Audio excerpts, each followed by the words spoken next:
J'ai envoyé un petit message hier, avant-hier à Broussailles. J'ai marqué dessus, il y a deux choses importantes. Ne jamais abandonner l'espoir et toujours rester vigilant. J'ai mis en pensée, l'espoir trace l'avenir et la vigilance protège. Ne jamais abandonner l'espoir. L'espoir, c'est que Dieu a parlé, et quand Dieu a parlé, c'est pas un homme, c'est Dieu qui a parlé. Et quand il parle, il dépose dans nos cœurs de l'espoir, de l'espérance. Et ça, il ne faut jamais l'abandonner. Et il faut toujours rester vigilant, parce que l'ennemi est là pour essayer de venir prendre, pour essayer de saisir les promesses que Dieu nous a données. Parce que l'espoir trace l'avenir. On ne peut pas vivre sans espoir. On ne peut pas vivre sans les promesses de Dieu. C'est les promesses de Dieu qui nous fait vivre. Et la vigilance protège. J'avais marqué ça les autres jours et j'aimerais vous le dire. J'ai marqué les vrais adorateurs de Dieu gardent l'adoration dans n'importe quelle circonstance de leur vie. Et j'avais marqué 7 points. C'est des points qui me paraissaient très importants, des choses que j'ai vécues. Et je les ai marquées.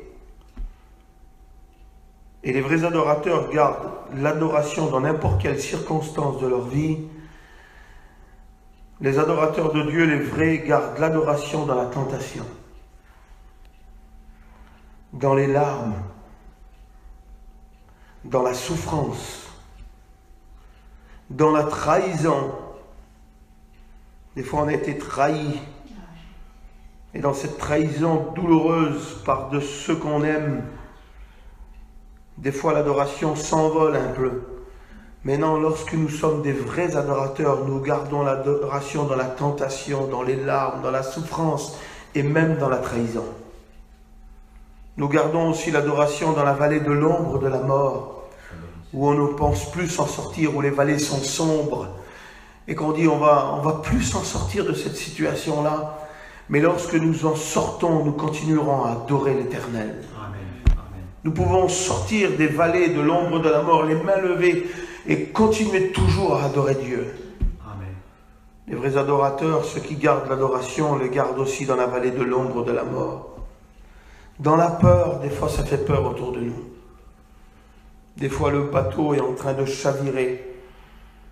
Des fois les vagues nous atteignent et remplissent la barque de notre vie. Là, on semble, nous pensons que nous allons sombrer. Mais les vrais adorateurs se lèvent même dans la tempête et levant les mains vers Dieu. Et Dieu agit. Dans les combats, les vrais adorateurs gardent l'adoration même dans les combats les plus acharnés, les combats les plus durs, les combats les plus résistants, les combats où tu peux prier et ça part. Il y a des autres combats où tu es là et tu persistes dans la prière, dans le jeûne, et puis plus tu vas prier, plus ça semblerait que c'est acharné. Et des fois les combats sont tellement lourds, sont tellement ténébreux qu'ils veulent prendre notre adoration. Et je m'écris loué soit l'Éternel et je suis délivré de mes ennemis. Amen. Vous savez ce qui donnera de la puissance à la louange et à l'adoration? Ce qui donnera de la puissance à la louange et à l'adoration, c'est ce que nous allons vivre, l'intimité avec Dieu. C'est dans l'intimité avec Dieu que tes louanges et ton adoration vont faire fuir le diable. Amen. Quand Josaphat, l'ennemi est venu contre eux, dans le livre des Chroniques, je crois que c'est 2 Chroniques 20, quand l'ennemi s'est approché et qu'ils ont eu peur et qu'ils ont été terrifiés, la Bible dit que plus loin, Dieu a mis une embuscade avec des chants, des trompettes, des louanges. Et on ne peut pas combattre l'ennemi avec des chants et des trompettes et des louanges, il faut des armes pour combattre l'ennemi. Mais avec Dieu, c'est pas la même chose. Dieu n'a pas les mêmes pensées que nous, n'a pas les mêmes idées que nous. Dieu n'a pas les mêmes stratégies que nous. Où nous, on va prendre les armes, lui, il prend des trompettes et des louanges, il fait placer les chantres en tête de liste, il fait placer les souverains sacrificateurs en tête de liste avec l'arche. Mais savez-vous ce qui s'est passé au préalable, juste avant ça? Qu'est-ce qu'il y a eu? Avant que l'ennemi s'entretue entre eux, qu'est-ce qui s'est passé? La Bible nous dit que quand la multitude s'est avancée devant Josaphat, et lorsque cette multitude-là a terrifié son âme, et le roi a eu peur, la Bible dit qu'il a appliqué son cœur à chercher l'Éternel, et il a publié un jeûne, et il s'est mis devant la face de Dieu dans la prière. Il a jeûné, il a appliqué son cœur à chercher Dieu, et il s'est mis à prier. Et dans ces trois actions puissantes-là, Dieu a donné un stratège, une stratégie. Et de cette puissance-là, on a sorti la louange. Et de la louange a détruit l'ennemi. Et c'est notre intimité avec Dieu dans le jeûne, dans la prière, dans la recherche de Dieu qui donnera de la puissance à nos louanges. Qui donnera de la puissance dans l'adoration. Parce que c'est quand on va commencer à adorer Dieu d'une vraie intimité avec lui, que l'adoration, lorsqu'on va adorer Dieu, c'est là que le diable va commencer à s'enfuir. Si nous vivons une vie n'importe comment et qu'il n'y a jamais de communion, qu'il n'y a jamais de consécration à Dieu, qu'il n'y a jamais d'intimité avec Dieu, qu'il n'y a jamais de sainteté avec Dieu, alors nous pourrons chanter jusqu'à demain, ça ne partira pas, les démons ne partiront pas. Mais lorsque la communion de Dieu se fait, lorsque l'intimité de Dieu se fait, lorsque l'approche de Dieu se fait, lorsque tu humilies ton âme dans le jeûne, dans la prière, et lorsque tu viens vers Dieu, vers lui, et lorsque tu fais abstraction de tout, lorsque tu enlèves tout, lorsque tu veux une vie de communion, de sainteté avec Dieu, lorsque tu refuses, que tu dis non aux choses qu'on te propose, et lorsque tu vis cette vie de communion avec Dieu, de consécration vraie, véritable, pas pour se montrer, non pas pour les autres, mais rien que pour Dieu. Parce que des fois on fait pour les autres, mais c'est pas marqué ça. Ça ne compte pas, ça ne rentre pas dans le registre de Dieu. Ça ne rentre pas vers Dieu. Quand on fait pour les autres, rien n'est marqué. Mais lorsque c'est pour Dieu, lorsque c'est pour lui, lorsque tu viens ce matin, même si on n'est pas beaucoup, mais c'est pour lui. Lorsque tu as ta vie de prière, ta vie de consécration, lorsque tu as ta petite hôtel, ta chambre, que tu rentres dedans, et que tu rentres dans ta chambre, et là il y a un petit lieu que tu t'es créé pour Dieu. Lorsque c'est ça, alors c'est là que l'adoration prend sa puissance. C'est là que l'adoration prend toute sa valeur. C'est là qu'on peut mettre le texte à exécution. Je m'écris louer soit l'Éternel et je suis délivré de mes ennemis. Gloire à Dieu. C'est au préalable, lorsque ta vie est cachée en Christ. C'est là que quand tu vas appeler, il va répondre.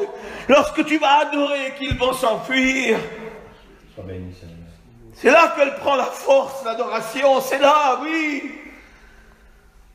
C'est pour ça que les vrais adorateurs, les vrais, les véritables, adorent Dieu dans n'importe quelle circonstance de leur vie. Dans la tentation, dans les larmes, dans la souffrance, dans le combat, dans la vallée de l'ombre de la mort, dans la trahison, dans la résistance.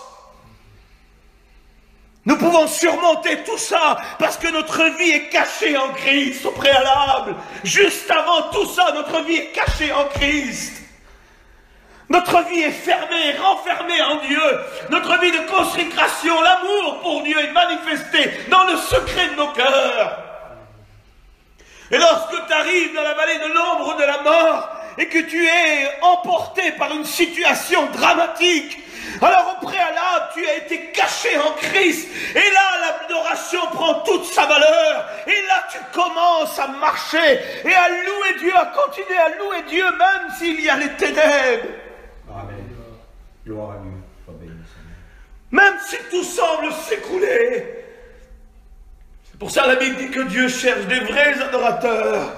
En esprit, en vérité, des vrais. C'est quoi les vrais adorateurs, Seigneur? Ce sont ceux qui ne parlent pas beaucoup, qui ne montrent rien, mais qui m'aiment. C'est ceux qui m'aiment. Ceux qui ne sonnent pas de la trompette au coin des rues. Ceux qui ne disent pas « je jeûne 3 fois la semaine, je donne la dîme de tous mes revenus ». C'est pas ceux-là les vrais, Donald, c'est pas ceux-là. C'est ceux qui donnent de la main droite et que la gauche ne sache pas. C'est ceux qui disent rien, c'est ceux qui se parfument quand ils jeûnent. C'est ceux qui lavent leur visage, Donald. C'est ceux qui lavent leur visage quand ils jeûnent.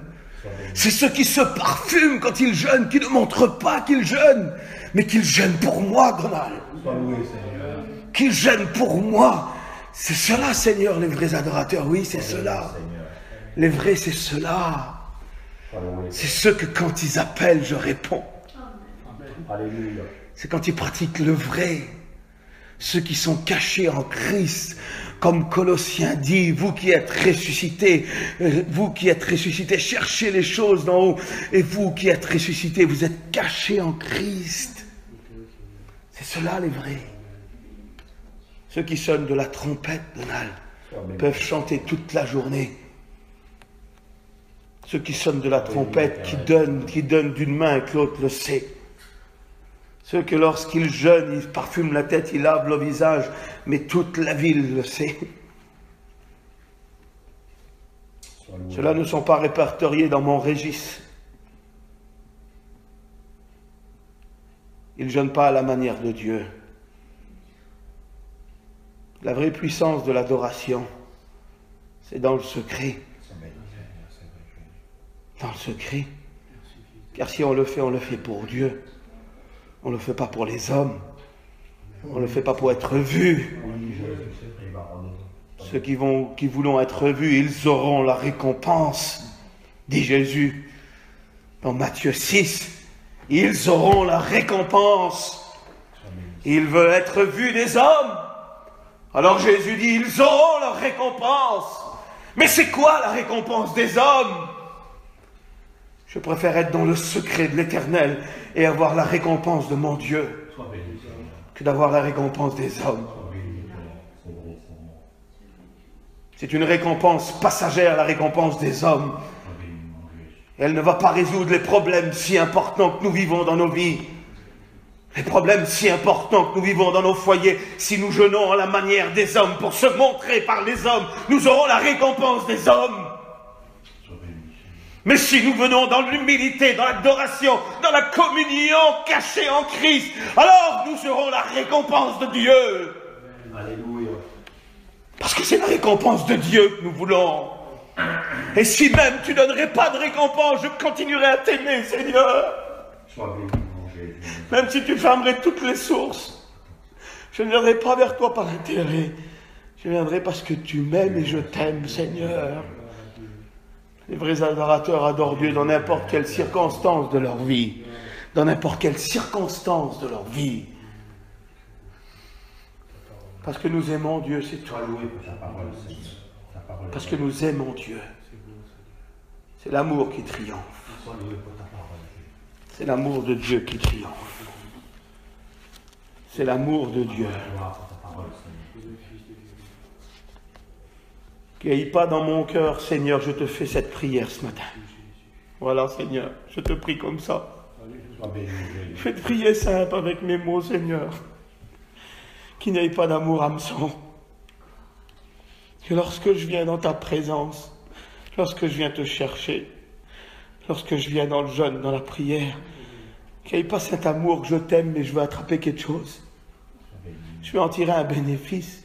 Je ne veux pas de ça, Seigneur. Je ne veux pas cet amour par intérêt. Oui, Père. Tu t'es livré à la croix. Tu as quitté le ciel de gloire. Tu t'es dépouillé tout entier. Et tu n'as vu que notre intérêt à nous. Merci pour la croix. Tu as vu que l'intérêt des hommes pour les sauver. Et moi, je viendrai vers toi ce matin pour un intérêt. Tu connais mes besoins, Seigneur. Tu connais mes besoins. Je loue l'Éternel. Je loue l'Éternel pour cette réunion de ce matin, pour le jeûne, pour la prière. Je loue Dieu parce qu'il nous aime. Parce qu'il fait avec nous. La Bible dit qu'il est un Dieu de loin, est un Dieu de près. Sois béni, ma sauveur. Il est un Dieu pour ceux qui sont loin. Des fois, on est loin de Dieu, mais son amour reste la même. C'est vrai. Et des fois, on est caché en Christ, on est en communion avec lui, et l'amour reste la même. Sois loué, Père. Et le mieux, c'est d'être près de lui. Amen.